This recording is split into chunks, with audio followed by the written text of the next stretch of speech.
Welcome, my friends, to this class on reversing your belly fat. And yes, it is possible to reverse it.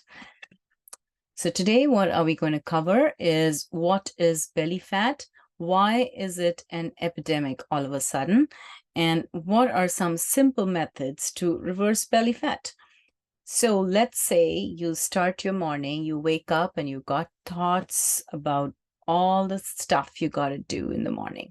All right. And then you rush and you're eating something that is easy, it's flavorful.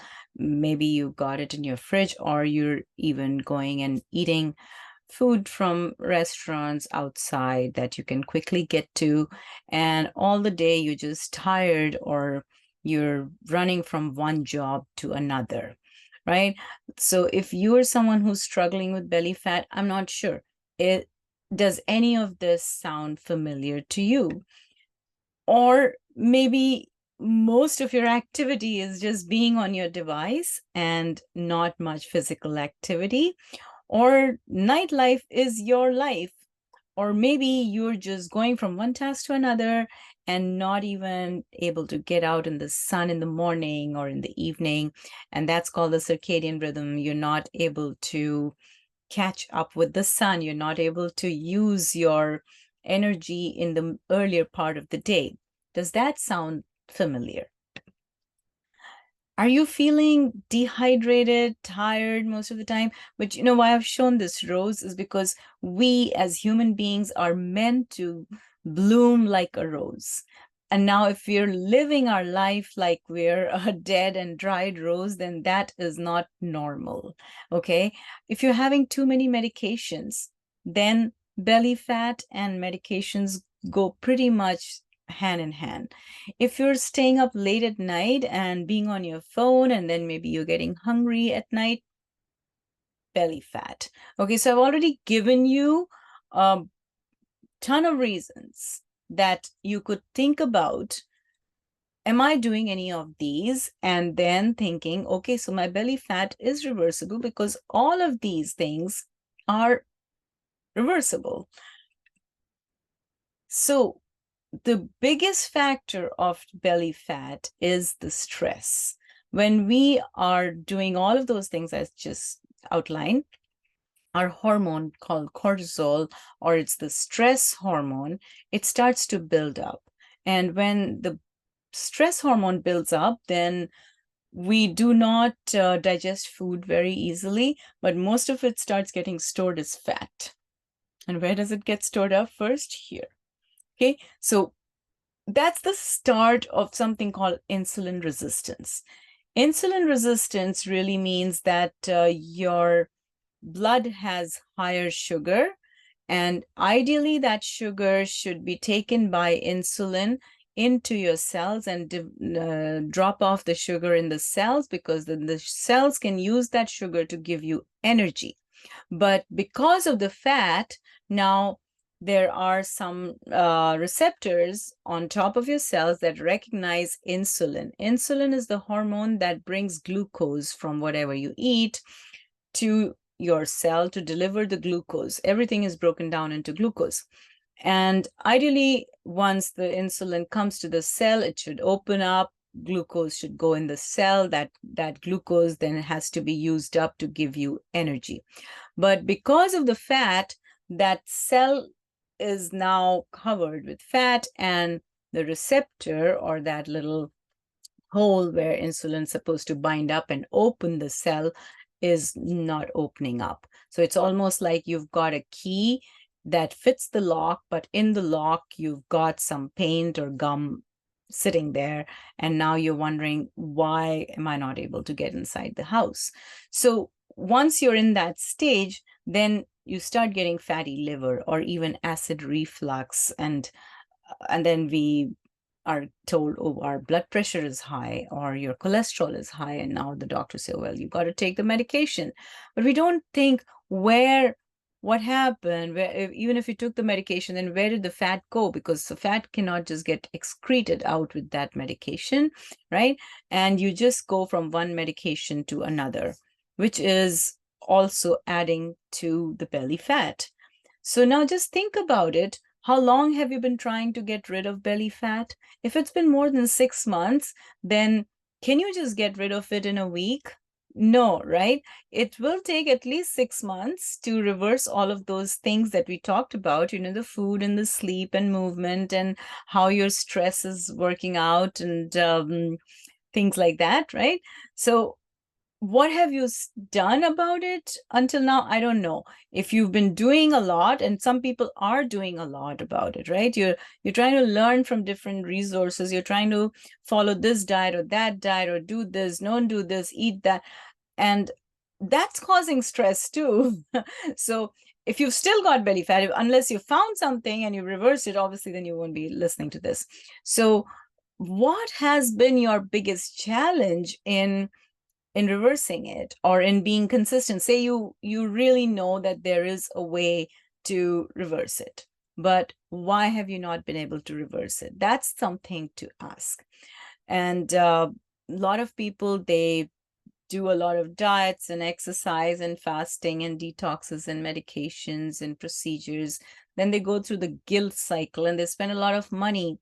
But the problem is that you're not able to be consistent with something like a routine for doing something, or you're confused sometimes on what to eat, or you don't even enjoy all those things that you're being told to eat, or the workouts that you just can't sustain. You do it for a week or 10 days, and then it's just not working in your lifestyle, right? So then travel comes or work comes. So things like that can throw you off, and you can still be living with belly fat, even though you may have a lot of information. So that's the reason it's an epidemic, because when you go to the doctor's office, they call you for a blood test, or your cholesterol is high or your blood sugar is high. They don't really talk about your lifestyle habits and stress. They just give you a pill. Okay, you've got diabetes, take this metformin and off you go. Or they'll even tell you, oh, go look at YouTube and follow the keto diet or the paleo diet. That's exactly what I was told, right? But those are the diets that create insulin resistance. Those are the diets that create more fat in the body. And people, even if you say I'm having healthy fats, but there's an amount of healthy fats that you need to eat. And how are you going to figure that out? Sometimes people just can't moderate it, because most of the fat comes with sugar, or sugar comes with fat. So it's a hand in glove situation. So what time of exercise to do? There's a time of exercise. It's better to exercise earlier on in the morning. And that way you do some cortisol flushing. Then how to do the feasting and fasting, how to stay consistent. Some people actually end up doing very dangerous fasts, right? I've seen some friends who've done, water fasts and things like that. And I've just not been able to say anything, because, they just want quick results. And there's not enough planning going on. So sometimes people say, I'm eating gluten-free, sugar-free, and I've got some vegetables in it, and call it beetroot cookies. But seriously, in these cookies, there is no beetroot. It's just color or flavor. And you could be feeling great that, oh, I didn't eat gluten, or I didn't eat sugar, but you actually got a lot of chemicals, because the cookie is supposed to be sweet. So how did it become sweet? And it's got ton of fat, which you're being told that, oh, fat is good for you. Yeah, but there is a difference. So what can you do? Simple. Sleep consistently before 11 p.m. Even 11 p.m. is late. Find out how to replace your medications. Create a morning and night routine so that you're more consistent with it, and sleeping earlier.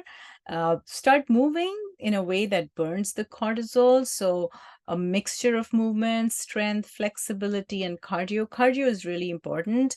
Any kind of cardio, just 10 minutes to 20 minutes every day. Increase your heart rate, and you can break it up in the day as well. You don't have to do it all in one go, but as long as it's consistent. And take your time to rest and recover, so that you are actually now able to think about what is it that works for you, and create a do nothing time instead of consuming too many things. Consuming too much of anything is bad. Consuming too much of information is bad, and consuming too much of a good stuff is bad too. So what else you can do is become a smiler. If you are someone who has tried a lot of things and you're finding it hard to uh, take it in your routine, or you're really very confused about what is it that I should do? I did all these diets. I've met people who are on keto diet and they're so hungry and they say their weight plateaus after a certain time. And there is a reason for that, because if you're not having fiber, then you are going to be hungry, right? And fiber comes from carbohydrates, not from fats. Plus, there is the whole new lecture on gut microbiome, right? So even your stress is also a result of having less healthy gut bacteria.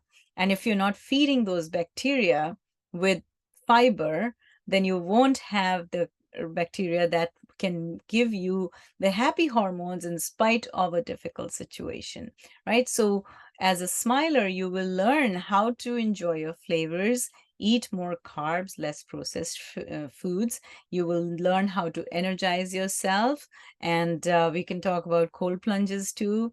I don't do it, but that's one strategy. Then we can also help you setting routines for eating, walking, waking, sleeping, grocery shopping.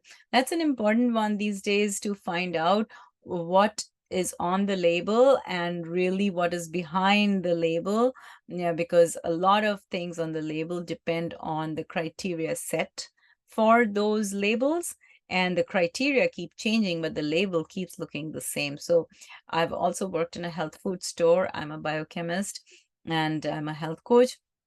And on our team, we have excellent coaches who have been able to reverse all that. So a very quick fact is that you need more nutrition density, right? So let's compare two cookies. Let's say they're Oreo cookies to 2 bowls of cantaloupe, right? Some people say, well, the cookies are going to leave me feeling more satisfied. But the question is, can you stop at just 2 cookies? Most people cannot, right? Because you're craving, you've got all of this small intestinal bacterial or organisms that are kind of asking for more junk food. So, but if you start eating cantaloupe, even as your dessert, then guess what? It has more water and fiber, and you're going to be feeling satisfied longer. Again, potato has been vilified, but compare a potato to one baked potato to 3 tablespoons of peanut butter, and you will see there's a big difference in fiber and water content. And the potato will allow you can eat more potatoes and feel more satisfied. And then as a result, because it doesn't have the fat in it, you can start becoming insulin sensitive or less insulin resistant, which is what will reverse the diabetes. So things that you can eat are, what nature provides you that are easy to access, like berries and apples. There's not much you got to do. You just pick up a berry and put it in your mouth. Also start adding spices and herbs to your meals. That'll give you all the flavor you want, and they're very medicinal too.